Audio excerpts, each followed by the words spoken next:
যেটার লাগে আল্লাহ আমাদেরকে দুনিয়াত বানাইছে এই কাম আমরা করতাছি না। আমরা যদি এই কাম ছাইরা দেই, হেরারেও যেমন এবাদতির লেগে বানাইছিল, এবাদতি বাদ দিয়া মূর্তি পূজা করা শুরু করছে, আমরাও এবাদতি বাদ দিয়া আমরা যার জির মনে যা চায় তা করে আমরাও একটার পূজা করি। হেরা ডাইরেক্ট করতো মূর্তি পূজা, আর আমরা করি প্রবৃত্তি পূজা, যাকে বলে মনের পূজা। যাকে কি বলে? মনের পূজা। আমরার মনে যা কয় তা করি, আল্লাহ যা কয় আমরা মানি না, আল্লাহ যা নিষেধ দিছে ছাড়ি না। সুতরাং আমরাও একটার পূজা করি। আমরা কের পূজা করি জানেননি? হেরা করে দুর্গা পূজা, হেরা করে দেবতা পূজা, হেরা করে মাছের পূজা, হেরা করে গাছের পূজা, হেরা করে চন্দ্র পূজা, হেরা করে সূর্য পূজা। আমরা মুসলমান ঈমান আনার পরেও আমরা করি মনের পূজা। রেসালতের দায়িত্ব যেই দিন আদেশ পাইলেন কোন কাজ হালাল, কোন কাজ হারাম, কোন কাজ করতে হবে, কোন কাজ ছাড়তে হবে, এই কথাগুলি যখন নবীজি বলা শুরু করলেন, এই কথাগুলি সমাজের অনেক মানুষের বিরুদ্ধে জায়গা। যদি কোনো মানুষের বিরুদ্ধে যায় না তাইলে হুজুর খুব ভালো। আর যদি কিছু মানুষের বিরুদ্ধে জায়গা, কোরআন হাদিসের কথা কিছু মানুষের বিরুদ্ধে জায়গা, হুজুরে দাওয়াত দিও না, হুজুরে নামাই না, হুজুর বালান। আমরা যারা সুদে জড়িত, ঘুষে জড়িত, বাটফারি, দুর্নীতি, চাঁদাবাজিতে জড়িত যারা, তখন সুদের আওয়াজ করলেই তো এর বিরুদ্ধে যাইব গা, এরা কইব হুজুর বালান। ঘুষের বিরুদ্ধে যখন জায়গাতে ঘুষখুর কইব হুজুর বালান। ঠিক তেমনি ভাবে আমাদের নবী সাইয়্যিদুল মুরসালিন যখন কোনো আদেশ নিষেধ দেননি, সর্বস্তরের মানুষের কাছে নবীজি ছিলেন প্রিয়। বড় থেকে ছোট যারা সরকার চালায়, এটা আমাদের দেশীয় ভাষায় কয় এমপি, মন্ত্রী, নেতা, নেত্রী, তখন এরা সবাই আল্লাহর নবীজিকে আল আমিন বলে তারা ডাকতো। নবী খুব ভালো, কারণ নবী তো কোনো আদেশ দিছে না, নিষেধও দিছে না, সুদ খাও কইছে না, খাইও নাও কইছে না, তো বালা ওই। গোশ খাও কইছে না, খাইও না এটাও কইছে না, তো বালা ওই, কের বিরুদ্ধে জানা। আর যখন নবীজি বললেন তোমরা যে দেবতার পূজা করো, এই দেবতায় কিছুই করার ক্ষমতা রাখে না, তখন ওই যারা দেবতা পূজা করে তাদের বিরুদ্ধে গেছে গা। আর অধিকাংশ নেতৃস্থানীয় লোক যারা আছিল এরা মূর্তি পূজারী। মূর্তি পূজারী বুঝেন তো, এরা মুশরিক। যারা রাষ্ট্র চালায়, যারা দেশ চালায়, এদের কাছে ইসলামী কোনো জ্ঞান নাই। ইসলামী জ্ঞান না থাকার কারণে কিছু কিছু মানুষ বলে, বর্তমানেও আপনারাই বলেন, যারা রাষ্ট্র চালায় কয়জন কোরআনের হাফেজ বাংলাদেশে হইছে? মনে হয় একজন এমপি আছিল কোরআনের হাফেজ, মুফতি সাহেব, একজন এমপি আছিল মুফতি সাহেব। এমনকি ইউনিয়নের মেম্বার যিনি, উনিও তো আর আলেমও না। হয়তো এই বছর কিছু হুজুর মনে হইছিল, এমনি হইছে না। মানুষ অসহ্য হইতে হইতে হইতে হইতে এক এলাকার মানুষে চিন্তা করে তারা দেখছে বারবার মানুষে দিছি, বারবার ধোঁকা খাইছি, বারবার দিছি, বারবার ধোঁকা খাইছি, বেডারেও দিছি ধোঁকা খাইছি, বেডিরেও দিছি ধোঁকা খাইছি, বেডা বেডি দুইজনের দেলাইছে, দেয়া দেখছে তারা ধোঁকা খাইছে। এক এলাকার মানুষে সিদ্ধান্ত নিছে এই ইদানিং যদি বুট দেই, বেডারও দিতাম না, বেডিরও দিতাম না, দেলামি মাছ কেন। এই কারণে দেলাইছে তারা এক হিজড়ারে বাস করায়, কারণ এটা বেডাও না বেডিও না, এক এলাকার দেখছি হিজড়া বাস করে লিছে। তাইলে যেহেতু কোরআন হাদিসের জ্ঞান নাই, এই কারণে যারা দুর্গা পূজারী, দেবতা পূজারী, এরা নবীর বিরুদ্ধে লাগছে। এরা কয়তে আর উনার কথার মানন যেত না, কিন্তু উনি উনার কথা বলতেই আছেন, বলতেই আছেন, বলতেই আছেন। শেষ পর্যন্ত তারা নবীজিকে বাধা দিতে যায়, তারা পরিকল্পনা করলো কিভাবে ওয়াজে বাধা দেওয়া যায়। এই ওয়াজে বাধা দিতে যাইয়া কেমনে বাধা দিব, শেষ পর্যন্ত তারা পরামর্শ কইরা যে এইখানে ওয়াজ বাধা দিতে হইলে একটা ব্যবস্থা করতে হইব। তখন কনসার্টের ব্যবস্থা করছে। কনসার্ট বুঝুননি আপনারা? গায়িকা গায়ক এরারে আইনা একটা ডিস্টার্ব করা, এটা কইল নবীজিকে বাধা দেওয়া। শেষ পর্যন্ত আল্লাহর নবীজি তাদেরকে বলতেন, এরা তো কিছু মানেই না। আবুল আহাব, আবু জাহেল, উতবা, সাইবা এরা কিন্তু বড় বড় নেতৃস্থানীয় লোক, যেমন আমাদের সমাজে যারারে মন্ত্রী এমপি বলা হয়, এদের চাইতে বড় পাওয়ার লোক এরা। তখন এরা আল্লাহর নবীজির কথা, দ্বীনের কথা এরা কর্ণপাত তো করেই না। নবীজিকে তারা মানুষই মনে করে না। এক পর্যায়ে আমাদের নবীকে আল্লাহ সান্ত্বনা দেওয়ার জন্যে, আমাদের নবীকে আল্লাহ মনে প্রাণে শান্তি দেওয়ার জন্যে আবুল আহাব, আবু জাহেল, উতবা, সাইবা, নজইর, আখনচ্ছা বড় বড় নেতৃস্থানীয় লিডার দ্বারা এদেরকে আল্লাহ সতর্ক করার জন্যে আমার তিলাওয়াতকৃত আয়াত নাজিল করেছেন। এই হইল এই আয়াত নাজিলের প্রেক্ষাপট। আল্লাহ কোন প্রেক্ষাপটে আয়াত নাজিল করলেন প্রেক্ষাপটটা বুঝলাম। এখন আসুন আমরা তরজমার দিকে যাই। আল্লাহ বলেন, কুল হুয়াল কাদিরু আলা আন ইয়াবআসা আলাইকুম আযাবাম মিন ফাওকিকুম আযাবাম মিন ফাওকিকুম আও মিন তাহতি আরজুলিকুম আও ইয়ালবিসাকুম শিয়াগা ওয়া ইউযীকা বা'দাকুম বা'সা বা'দ। আল্লাহ বলেন, হাবিব আমার, আবু জাহেল, আবুল আহাব, উতবা, সাইবা, নজইরা এরা এক একজন ক্ষমতার বাহাদুরি দেখায়, শক্তির বাহাদুরি দেখায়, দলের বাহাদুরি দেখায়। আপনি এদেরকে বলে দিন, তোমরা যেমন শক্তি দেখাও, আপনি এদেরকে বলে দিন, তোমাদেরকে একজন আছে ধরার, হয়তো আমি নবী তোমাদেরকে ধরতে পারবো না, হয়তো আমার অনুসারী সাহাবা যারা এরা ধরতে পারবে না, হয়তো যারা ইমানদার এরা ধরতে পারবে না, হয়তো যারা মুসলমান নিরীহ দুর্বল এরা হয়তো তোমাদের সাথে পারবে না। এদেরকে আপনি বলে দিন, আমি আল্লাহ এদের সাথে, এদেরকে পারার জন্য, এদের সাথে পারার জন্য আমি আল্লাহ কিন্তু দুর্বল না, এদেরকেও আমি আল্লাহ ধরতে অক্ষম না, আমি আল্লাহ তাদেরকে ধরতে যাইয়া আমি আল্লাহ সক্ষম, আমি আল্লাহ অক্ষম নয়, আমি আল্লাহ সক্ষম। সুতরাং আবু জাহেল মনে করছে আল্লাহ হয়তো ধরবে না, আর আবুল আহাব, উতবা, সাইবা এরা মনে করছে যে নবী যখন দুর্বল, সাথী সঙ্গী দুর্বল, আমাদের সাথে কে পারবে?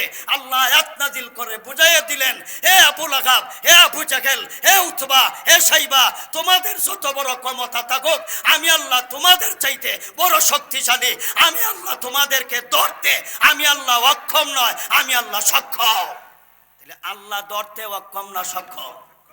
আপনারা কি মনে করেন আল্লাহর ক্ষমতা কম না বেশি? আল্লাহ ধরে। তাইলে আমাদের সমাজেও মানুষ, কিছু মানুষ আছে দুর্বলদেরকে তারা মানুষই মনে করে না। তাইলে মানুষ মনে করে না কয়েকটা কারণ আছে। এর মধ্যে একটা কারণ হইল দল বড়, 2 নম্বর কারণ হলো শক্তি বেশি, 3 নম্বর কারণ হলো ক্ষমতা বেশি, 4 নম্বর কারণ হলো টাকা পয়সার চুমচুমি বেশি। টাকা পয়সার চুমচুমির কারণে, দল বড় হওয়ার কারণে, গায়ে শক্তি হওয়ার কারণে এবং আপনার ক্ষমতা থাকার কারণে মানুষরে ভয় করে এবং কিছু মানুষ এদের উপর, দুর্বলদের উপর নির্যাতনও করে। আল্লাহ এদেরকেও শিক্ষা দিলেন। এদেরকে কি শিক্ষা দিলেন? আবুল আহাব ছিল বড়, আবু জাহেল ছিল বড়, উতবা ছিল বড়, সাইবা ছিল বড়, নজইরা ছিল বড়, আখনচ্চা ছিল বড়, ওলিদ ইবনে মুগিরা যাতে হলো হারামজাদা, এটাও ছিল বড় নেতা। এইটারেও আমি আল্লাহ ধরছি, এদেরকে ধরতে আমি আল্লাহ অক্ষম না সক্ষম? আপনারা কি মনে করেন আল্লাহ অক্ষম না সক্ষম? সক্ষম। তাইলে আমরা এই আয়াত দ্বারা বুঝলাম আল্লাহ আমাদেরকে দুনিয়াতে পাঠাইছেন কোনো না কোনো দায়িত্ব দিয়া। কি মনে করেন আমরার কোনো দায়িত্ব নাই? সব কাম আল্লাহরে দিলাইছি, সব কাম আল্লাহর। আপনাদের তো কিছু কিছু মানুষের আকীদা, বিশ্বাস সব কিছু তো আল্লাহই করে, যা কিছু আল্লাহই করবো, যা করবার আল্লাহ করবো না। সব দায়িত্ব আল্লাহরে দিলে হইতো না, সব দায়িত্ব আল্লাহরে দিলে হইব। সন্তান দেওয়ার মালিককে বিয়া করে গেলা ঘুমাই গেছেন গিয়া, সন্তান দেওয়ার মালিককে। এখন যদি কোন বলে আল্লাহ আপনি সবকিছু করুন, সন্তানও তুমি দিও, বিয়াও তুমি করে লাও, কিতা কইন আপনারা? তাহলে সন্তান দেওয়ার মালিক হইল একমাত্র আল্লাহ, কিন্তু সন্তান পাইতে হইলে আমরা কিছু করার আছে নি? আমরার কিছু করার আছে, আমরা বিয়া করতো, আমরা বিয়া করতেইব। তাইলে বন্দা বান্দির দায়িত্ব বিয়া করা, আর আল্লাহর দায়িত্ব হইল সন্তান দেওয়া, কিতা কইন আপনারা? এখন বিয়া না কইরা যদি আল্লাহরে কইন আল্লাহ সন্তান দেও, সন্তান দেও, আল্লাহ কইব এই গাদা আগে জাগা বাও কর, সন্তান চাইবার আগে আগে জাগা বাও কর। তাইলে আল্লাহ দুনিয়াতে আমাদেরকে কোনো দায়িত্ব দিয়েই কাটাইছে, এমনি কাটাইছে না। এক আয়াতে আল্লাহ বলেছেন, দুনিয়ার মানুষেরা আমি আল্লাহ তোমাদেরকে বৃথা সৃষ্টি করেনি, কাজে সৃষ্টি করেছি। এই কাজটার নাম হলো আল্লাহ আমাদেরকে ইবাদতের জন্য বানাইছে। আল্লাহ কার জন্য আমাদেরকে বানাইছে? ইবাদতের জন্য। ইবাদত কার নাম? ইবাদত হইল আল্লাহর কিছু আদেশ মানার নাম, আল্লাহর কিছু নিষেধ ছাড়ার নাম। এই উভয়টা পালনের নাম হলো ইবাদত। কিছু আছে করণীয়, কিছু আছে বর্জনীয়। বর্জনীয় ছাড়তে হবে, করণীয়টা করতে হবে, তাই হবে ইবাদত। তাইলে করণীয় কি বর্জনীয় কি এই ব্যাপারে বিশদ আলোচনার সময় নাই, শুধু খালি সংক্ষেপে এতটুকু বললাম, আল্লাহর কিছু আদেশ মানা, আল্লাহর কিছু নিষেধ, কিতা কইন আপনারা? নিষেধ ছাড়তা না মানতা? ছাড়তা। নামাজ পড়ো এটা আল্লাহর আদেশ, রোজা রাখো এটা আল্লাহর আদেশ, সামর্থ্যবান হজ করো এটা আল্লাহর আদেশ, সামর্থ্যবান যাকাত দেও এটা আল্লাহর আদেশ। এটা মানলে ইবাদত, করলে ইবাদত। আল্লাহ নিষেধ দিছে সুদ খাইও না, কি কোন সুদ খাওয়ান সুন্নত না নি? কিতা কইন আপনারা? হারাম, হারাম। তে হারাম যদি হয়ে থাকে তাহলে আমরা, অনেক মানুষ আছে সুদে জড়িত, অনেক মানুষ ঘুষে জড়িত, সুতরাং ইবাদত হইতাছে না। যেটার লাগে আল্লাহ আমাদেরকে দুনিয়াত বানাইছে এই কাম আমরা করতাছি না। আমরা যদি এই কাম ছাইরা দেই, হেরারেও যেমন ইবাদতের লেগে বানাইছিল, ইবাদতি বাদ দিয়া মূর্তি পূজা করা শুরু করছে, আমরাও ইবাদতি বাদ দিয়া আমরা যার জির মনে যা চায় তা করে, আমরাও একটার পূজা করি। হেরা ডাইরেক্ট করতো মূর্তি পূজা, আর আমরা করি প্রবৃত্তি পূজা, যাকে বলে মনের পূজা। যাকে কি বলে? মনের পূজা। আমরার মনে যা কয় তা করি, আল্লাহ যা কয় আমরা মানি না, আল্লাহ যা নিষেধ দিছে ছাড়ি না। সুতরাং আমরাও একটার পূজা করি। আমরা কের পূজা করি জানেননি? হেরা করে দুর্গা পূজা, হেরা করে দেবতা পূজা, হেরা করে মাছের পূজা, হেরা করে গাছের পূজা, হেরা করে চন্দ্র পূজা, হেরা করে সূর্য পূজা। আমরা মুসলমান ঈমান আনার পরেও আমরা করি মনের পূজা। আমরা কের পূজা করি? মনের পূজা। এক আয়াতে আল্লাহ বলেন, আফারাআইতা মান ইত্তাখাযা ইলাহাহু হাওয়া। ইয়া রাসূলুল্লাহ, ইয়া হাবিবাল্লাহ, আপনি কি এই সমস্ত মানুষদেরকে দেখেন নাই যারা আমি আল্লাহ ইবাদতি ছেড়ে দিয়া যার জির মনের ইবাদতি শুরু করছে, যারা মনের কথায় চলে, এদের রব আমি আল্লাহ নয়, এদের প্রভু আমি আল্লাহ নয়, এদের রব আমি আল্লাহ নয়, এদের প্রভু আমি আল্লাহ নয়, এদের রব হলো তাদের মন। তাইলে মন রে আমরা রব মান্না বইয়া রইছি, মন রে আমরা আল্লাহ মান্না বইয়া রইছি, আমরা টের হইতাছি না। আমরা তো স্বীকার করি আল্লাহ আমরার, কিন্তু আল্লাহর কথা মানি না, মনের কথা মানি। আল্লাহ স্বীকার করলেও আল্লাহ মানা হইতাছে না। মনে চাইছে সুদ খাইতাম খাই, মনে চাইছে ঘুষ খাইতাম খাই, মনে চাইছে প্রেম করতাম করি, মনে চাইছে অবৈধ চলতাম চলি, মনে চাইতে নমাজ পড়তাম না পড়ি না নমাজ, মনে চাইছে দাড়ি খাইতে লাইতাম দাড়ি খাইতে লাই। দাড়ি খাট্র আমরা বাংলাদেশও নাই, কিতা কইন আপনারা? দাড়ি কামায় এরকম মানুষ আমরা সমাজও নাই। যারা কামায় এরা মুসলমান নাই মনে হয় না। মুসলমানও দাবি তো মুসলমান, দাবি মুসলমান, ইমানদার দাবি করি, কিন্তু আমরা আল্লাহর কথাও আমানাত নাই, নবীর কথাও আমানাত নাই, সেলুনও আমরা ডেলি যাই। কত জাতের ছাটও দেই, কত জাতের ইতারে কিতা কয় ক্লিন নাকি তা সেই সেই বাপ পারি বাপ সেই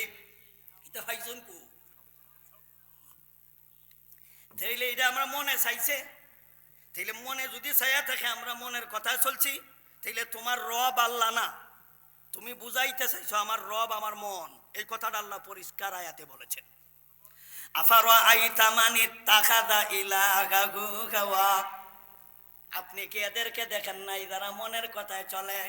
এরকম মানুষ আমরা মনের কথায় চলি, এরকম ফারকুল এলাকাত নাই। কিতা কইন আপনারা? ফারকুল এলাকাত নাই, চতুর্দিকে মাদ্রাসা, এখানেও থাকতো করে। এখানের সবাই মানুষের রব আল্লাহ, মন কেউ রব স্বীকার করে না, কিন্তু বাস্তবে আমরা উল্টা। তাইলে আমরা যারা আল্লাহর ইবাদতি ছাইড়া দিছি, আমরারে আল্লাহ বলেছেন আমি তোমরারে 60 ধরনের শাস্তি দিব। কয় ধরনের? কয় ধরনের? 60 ধরনের শাস্তি দিবেন। কয় ধরনের? এই 4 প্রকারের শাস্তি আমরাও পাইব।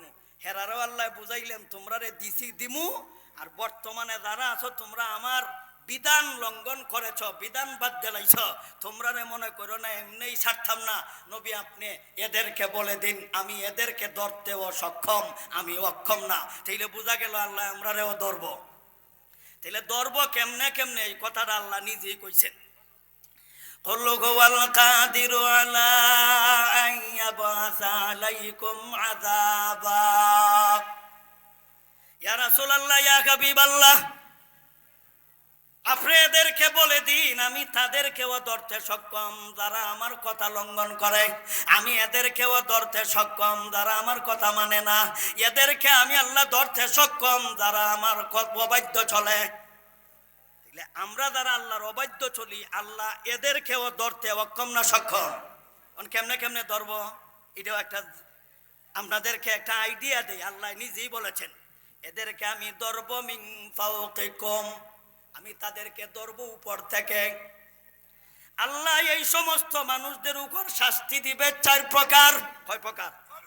4 ধরনের শাস্তি দিবে। 1 ধরনের শাস্তি হলো দিবেন উপর থেকে, 2 নম্বর হলো দিবেন নিচ থেকে, 3 নম্বর হলো ভিন্ন ভিন্ন বিরোধী দল বানাইব, এক দলরে দিয়ে আরেক দলরে ফিডাইব। ভিন্ন ভিন্ন বিরোধী দল বানাইব, এক দল আর এক দলরে দিয়ে আল্লাহ ইচ্ছা মতো ফিডাইব। কামটা আল্লাহ করে আর আমরা মনে করি এই দলে এই দলরে করছে, এই দলরে এই দলরে করছে। মূলত এই দলে এই দলরে করে না, এই দলে এই দলরে মারে না, অমুক দলে তমুক দলরে মানে না, দলীয় বিরোধী দলরে মারে না, বিরোধী দলে দলীয় লোকরে মারে না। আসলে কিন্তু কারবারটা আল্লাহ করে। আল্লাহ যে আমাদেরকে আযাব আর গজব দিতেছে, আমরা মানব জাতি টেরই পাইতাছি না। মূলত আমরা টেরই পাইতাছি না। ধরতাছে কে? আল্লাহ। ধরব কেমনে কেমনে? উপর থেকে ধরব, মাটির নিচ থেকে ধরব, এমনকি ভিন্ন ভিন্ন বিরোধী দল বানায়া এক দলরে দিয়ে আর এক দলরে ধরব। 3 নম্বর। 4 নম্বর কইল নিজে গোল লোক দিয়া নিজে গগো ফিডাইব, নিজের লোক দিয়া নিজের লোকরে ফিডাইব, নিজের আপনজন দিয়া আপনজনরে ফিডাইব, নিজের দলের লোক দিয়া নিজের দলের লোকরে ফিডাইব, নিজের মানুষ দিয়া নিজের মানুষরে ফিডাইব। এই কামটা খেলা করে আল্লাহ করতেছে, কিন্তু করতেছে আমরা রে দিয়া। করতেছে কারে দিয়া? আমরা রে দিয়া। আল্লাহ বলেন কুল হুয়াল কাদিরু আলা আন ইয়াবআসা আলাইকুম আযাবাম মিন ফাওকিকুম আও মিন তাহতি আরজুলিকুম আও ইয়ালবিসাকুম শিয়াগা। আল্লাহ বলেন আমি তোমাদেরকে উপর থেকে ধরব, আমি তোমাদেরকে পায়ের নিচ থেকে ধরব। আমি আল্লাহ ভিন্ন ভিন্ন বিরোধী দল বানায়াম। আউ ইয়ালবিসাকুম শিয়াগা। ইয়ালবিসাকুম শিয়াগা, শিয়াগা শব্দের অর্থ হলো ভিন্ন ভিন্ন বিরোধী দল, আর এক দলরে দিয়ে আর এক দলরে ফিরাইব। বাংলাদেশও কোনো ভিন্ন দল নাই, এক দলই আমরা বাস করি। কিতা কইন আপনারা? আমরা বাংলাদেশের দলের অভাব আছে। সর্বনাশ, পৃথিবীতে এই পরিমাণ দল আছে কিনা আমার জানা নাই। বাংলাদেশও যত দল, একটা দলে আরেকটা দলরে দেখতারে না। এই কারবারটা কিন্তু আল্লাহ করতেছে। মূল কারণ কি? মূল কারণ হইল আমরা আল্লাহর ইবাদত ছেড়ে দিয়েছি, আল্লাহর কথা লঙ্ঘন করেছি, আমরা আল্লাহর অবাধ্য চলেছি। এই কারণে আল্লাহ আমাদেরকে 4 ধরনের শাস্তি দিব। কয় ধরনের? 4 ধরনের। 1 নম্বর উপর থেকে। উপর থেকে ব্যাখ্যা হইল 2টা, তাফসিরে মাঝহারিতে আছে। আল্লামা সানাউল্লাহ পানিপতি রহমতুল্লাহ আলাইহি লিখেছেন তাফসিরে ইবনে কাসির, আল্লামা হাফিজ ইমাদউদ্দিন ইবনে কাসির এই ফাওকাকুমের ব্যাখ্যা লিখেছেন দুইটা। কয়টা? দুইটা। এক নাম্বার হলো উপর থেকে বেশি বৃষ্টি দিয়া, কিবা তো বৃষ্টির সাথে ঠাডা দিয়া, কিবা তো ছাদ মাথার উপরের থেকে ছাদ তোমার উপরে ভালায়া, আর না হইলে তোমার ছাদের উপর থেকে ভালায়া। এটা ব্যাখ্যা করেছেন। এক নাম্বার ব্যাখ্যা হলো বেশি বৃষ্টি সাথে আবার ঠাডা কন্যা, আপনারা ঠাডা কন্যা বাস কই না আপনারা, তাইলে বাস ফালাইয়া বৃষ্টির সাথে মাঝে মাঝে এটার আপনারা কিতা কই শিল, এই যে শিল, এই শিলা বৃষ্টি দিয়া, শিলা বৃষ্টি যেহেতু উপর থেকে শিল দিয়া ঠাডা দিয়া, আর না হলে তোমাদের উপর গড় ভাঙ্গায়া, নাইলে ছাদ তোমাদের উপর ভাঙ্গায়া, নাইলে স্কুলের ছাদ দোসায়া, নাইলে বড় কোম্পানির ছাদ দোসায়া তোমাদের উপর ফালায়াম। এটা হলো উপর থেকে। আর নাইলে তোমরা ছাদও উঠায়াম, হয়তো তোমরা জানের বয়ে ছাদও উঠছিলাই, এখন আর নামতে পারো না, ছাদের উপর থেকে ফালায়াম। তাইলে ছাদের উপর থেকে ফালায়াম, আর নাইলে ফুল ছাদ ফালায়াম। তাইলে ছাদও তোমরা উপরে ফালাইমু, আর না হইলে ছাদটাকে তোমাদেরকে ফালাইমু। এটা হইল উপরের এক নম্বর ব্যাখ্যা। আল্লাহ বলেন কুল হুয়াল কাদিরু আলা আলাইকুম আযাবাম মিন ফাওকিকুম আও মিন তাহতি আরজুলিকুম আও ইয়ালবিসাকুম শিয়াগা। আল্লাহ বলেন আমি তোমাদেরকে উপর থেকে শাস্তি দিব। উপরের ব্যাখ্যা করলাম দুইটা, এর মধ্যে একটা হলো হয়তো তোমাদেরকে শাস্তি দিব বেশি বৃষ্টি দিয়া, সাথে হয়তো বৃষ্টির সাথে পাথর দিয়া, হয়তো আমি আল্লাহ তোমাদেরকে দিব ঠাডা দিয়া, নাইলে তোমাদের উপর থেকে জিনিস ভাঙ্গায়া, হয়তো ছাদ ভাঙ্গায়া, নাইলে তোমাদেরকে ছাদের উপর থেকে বা ফালায়া আমি আল্লাহ তোমাদেরকে শাস্তি প্রদান করিব। এই রকমটা আল্লাহ মাঝে মাঝে করেনি। ফাওকাকুমের দুই নম্বর ব্যাখ্যা, উপরের লোক দিয়া তোমাদেরকে ফিডাইমু, তোমাদের উপরের লোক দিয়া ফিডাইমু। তাইলে আমাদের উপরের লোককে, এর ব্যাখ্যাও আছে, তুমি যখন আল্লাহর বিধান তুমি লঙ্ঘন করবা, তখন আমি পরাশক্তি বেঈমান কাফির দিয়ে তোমাদেরকে ফিটাইমু। যেমন আমেরিকা হলো পরাশক্তি, সারা পৃথিবীর চাইতে পরাশক্তি, এরা হলো ঊর্ধ্বে, এরা কইল উপরে, আর আমরা কইলাম শক্তির দিক থেকে নিচে। সুতরাং উপরের লোক দিয়া নিচের লোকরে ফিটায়াম, উপরের লোক দিয়া নিচের লোকরে ফিটায়াম।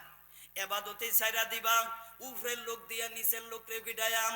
এর ব্যাখ্যা হলো সরকার দিয়া জনগণরে ফিডায়াম, এমপি মন্ত্রী দিয়া জনগণরে ফিডায়াম। কিতা কইন আপনারা? তাইলে এমপি মন্ত্রী হলো উপরের, সরকার হলো উপরের। সুতরাং ফাসিক ফুজ্জার দিয়া তোমরা যারা আমি আল্লাহর ইবাদতি লঙ্ঘন করেছ, আমি আল্লাহর ইবাদতি ছেড়ে দিয়েছ, আমি আল্লাহর কথা মানো নাই, তোমরা মনে কইরো না আমরা তো ইবাদতি করি না তো কি তৈছে, নামাজ পড়ি না তো কি তৈছে, দাড়ি খাঁটি তো কি তৈছে, হুজুররা ওয়াজ করে মানি না তো কি তৈছে।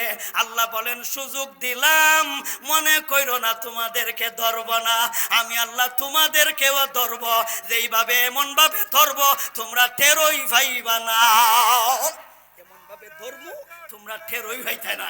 আল্লাহ কিন্তু ধরতাছে, কিতা কইন আপনারা? ধরতাছে নি।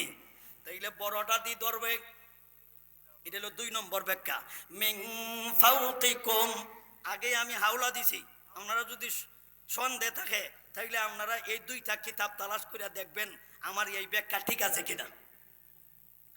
তাইলে মিন ফাওকিকুম এক নম্বর, দুই নম্বর আও মিন তাহতি আরজুলিকুম, আরজুলুন শব্দের অর্থ হলো পাও।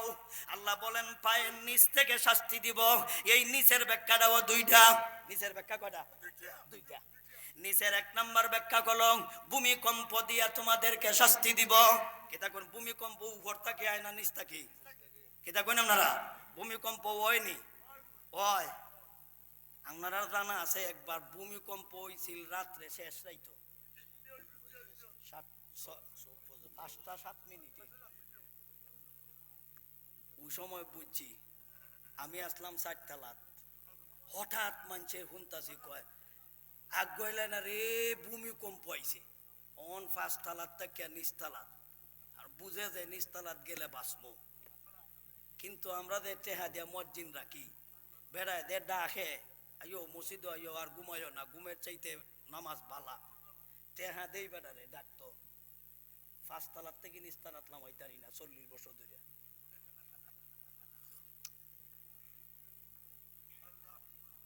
কিন্তু আল্লাহ যখন ওই ভূমিকম্প শুরু হয়েছে, যেই মারছে নরা, তখন গুম তো বাংছে, তার বউ ফুলাফুরি লইয়া নিস্তালাত। তখন আইসে কেরে, এখন আইসে, খালি আইসে তা না, গুম ভাঙ্গি দিকে যখন বাঁচবার লাগে আইসে, তখন কয়তো গুম যখন ভাঙ্গি গেছে গা, নিস্তালাত লামি গেছি গা, তে জায়গা মসজিদ ওই দিন মসজিদও জায়গা নাই। আমি গেছিলাম মসজিদে, গিয়া দেখি বারিন্দা তো জায়গা নাই। পরে শীতের দিন আছিল, গাছের মধ্যে আমি রুমাল বিছাইয়া নামাজ পড়ছি সালাম পিরানির পরে। আমি তো বারিন্দার তো জায়গা পাইছি ওই না, ঘাস বোঝননি, দুবরা ঘাস, এই দুবরা ঘাস ওইও 3 কাতার হইছে সালাম পিরানির পরে, পিছনের দিকে আরো 3 কাতার ঘাস। কি পরিমাণ মুসল্লি হইছে চিন্তা করো। ঠেলার নাম বাবাজি। এই লড়াই সালাম পিরানির পরে একজন, আমি যে বক্তা এটা তো আবার জানা নাই, আমারে কইতাছে ভাই জন্মের পরে এইরকম ভূমিকম্প দেখছি না। বাপ রে বাপ, ডরাইয়া নমাজ আইছি, ওযু করছি না, ওযু ছাড়াই আইছি। কি যা ডর লাগছে চিন্তা করছো, ওযু ছাড়া নমাজ। তাইলে ভূমিকম্প দিয়ে আল্লাহ শাস্তি দিব, এটা হইল 1 নম্বর ব্যাখ্যা। আমিন তাহতি আরজুলিকুম, আরজুলিকুমের 1 নম্বর ব্যাখ্যা করো ভূমিকম্প দিয়া। কি দিয়া? ভূমিকম্প দিয়া। কিবা তো ভূমি দশায়া, ভূমি দশ বুঝেন তো, ভূমি দশ হঠাৎ নামে জাগা শেষ, এক জিল আগে থাকা, এক থান আগে থাকা, কুজা হওয়া দিতেছে না। আমরা বাংলাদেশও হইছে না, কিন্তু ভিন্ন ভিন্ন রাষ্ট্র তো হইছে। এটা হলো ফাওয়ার নিচ থেকে আল্লাহ শাস্তি দিব, এটা 1 নম্বর ব্যাখ্যা। ফাওয়ার নিচের 2 নম্বর ব্যাখ্যা করো, নিচের লোক দিয়া উপরের লোকরে ফিটা যাও। এটা হলো 2 নম্বর ব্যাখ্যা। তাফসিরে মাযহারিত আছে, আল্লামা সানাউল্লাহ ফানিপতি লেখেন। তাইলে ফাওয়ার নিচ থাকি এর 2 নম্বর ব্যাখ্যা হলো, নিচের লোক দিয়া উপরের লোকরে ফিটা যাও। নিচের লোক দিয়া উপরের লোক ফিটাইবো, এটার ব্যাখ্যাটা কিটা? এটার ব্যাখ্যা আমরা বাংলাদেশের সহজ উদাহরণ, এর চাইতে সহজ উদাহরণ আর পৃথিবীর পাইতেন না। এটা বাংলাদেশ, ছাত্ররা হইল নিচে, এমপি মন্ত্রী হইল উপরে। আল্লাহ বলেন যখন তোমরা আমার বিরোধিতা করবাই, তখন নিচের লোক দিয়া উপরের লোকরে ফিটাইয়াম। কারণ উপরের লোকে এই পরিমাণ ডরাইয়া, কেউ দেড় ছাড়ছে আর কেউ গাতার ভিতরে। আল্লাহ বলেন قل هو القادر على أن يبعث عليكم عذابا من فوقكم أو من تحت أرجلكم أو يلبسكم شيعا। আল্লাহ উপর থেকে শাস্তি দিবেন, তার 2টা ব্যাখ্যা। ফায়ের নিচ থেকে শাস্তি দিবেন, তার 2টা ব্যাখ্যা। তাফসিরে মাযহারি, তাফসিরে ইবনে কাসির। যদি সন্দেহ হয় তাহলে একটু মোতালা করে দেখে নিন।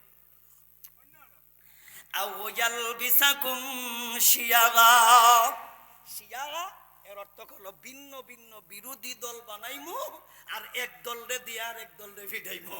কি দেখেন আমরা বাংলাদেশ ওইরকম হইতাছে না, হরহর হইতাছে। হ্যাঁ, এটার মূল কারণ কি? মূল কারণ দলে বিরোধিতা করে না, মূল কারণ দলের বিরোধিতা নয়, মূল কারণ হইল আল্লাহর কামের বিরোধিতা। মূল কারণ আমরা ইবাদতি ছাইরা দিছি, তুমি ইবাদতি ছাইরা দিছ, তুমি শান্তি পাইবা বুদুরের কথা, শান্তির তালিবস্য খুঁজা পাইতা না। আল্লাহর ইবাদতি করো, শান্তি যদি পেতে চাও, তাহলে আল্লাহ শাস্তি দিবেন। কয়টা? 4টা। এর মধ্যে 3টা কইয়া লইছি মোটামুটি, আরো একটা বাকি রইছে, এটা কইয়ে শেষ করে লিমু ইনশাআল্লাহ। আল্লাহ বলেন আমি 4 নম্বর শাস্তিটা দিমু, ওয়ায়ুযীকাকুম ওয়ায়ুযীকা বা'দাকুম বা'সা বা'দ। আমি আল্লাহ নিজের লোক দিয়া নিজের লোক রেফিটায়াম। পত্র পত্রিকাত পাই, পত্র পত্রিকাত আপনারা দেখছেন, এক দলের 2 দলে কাজ্যা লাগিয়া 2টা মার্ডার। দলীয় লোক, কি লোক? নিজেদের এই পদ লইয়া কাজ্যা, কিতা লইয়া? পদ লইয়া। পদ বুঝছেন তো আপনারা? আমারে সভাপতি বানাইলো না দেখি, আমারে সেক্রেটারি বানাইলো না দেখি, আমারে দেখি ইটা বানাইলো না, আমার নাম দেখি আগে দিল না, আমার নাম দেখি কার্ডও দিল না, আমার নাম দেখি ব্যানারও দিল না, আমার নাম দেখি পোস্টারও দিল না। এই জাতের কথা আমরা বাংলাদেশে কেউ কয় না। কিতা কইন আপনারা কয় দুই দলে নিজে দেড় লোক দুই দলে মারামারি, দুইজন মারা গেছে, ৬০ জন আহত, ৩ জন হসপিটাল। পত্রিকার কথা কই, আল্লাহ বলেন এই কাম আমি করি। এই কাম কেলা করে ইদি আমি করি, কিন্তু মানুষ টেরই হইতাছে না। মূল কারণ আমার ইবাদতে ছেড়ে দিয়েছে। আর লম্বা করতাম না, আগেই কইছিলাম খুব সংক্ষেপে আলোচনা করবো যে আমরা রে আল্লাহ শাস্তি দিব কয়ভাবে, কয়ভাবে, ৪ ভাবে। আবার যখন উপর থাকি নিচ থাকি ভিন্ন ভিন্ন বিরোধী দল বানাইব, আর নিজে গল্লুক দিয়া নিজে ঘরে ফিটাইব, নিজে গল্লুক দিয়া নিজে ঘরে ফিটাইব। এই কাম কেলা করে আল্লাহ, করতাছে কে? আল্লাহ করতে অক্ষম না সক্ষম? আল্লাহ আমাদেরকে সহি বুঝ দান করুক এবং আল্লাহর বিধিবিধান মান্য চলার তৌফিক দান করুক। সবে বলি আমিন।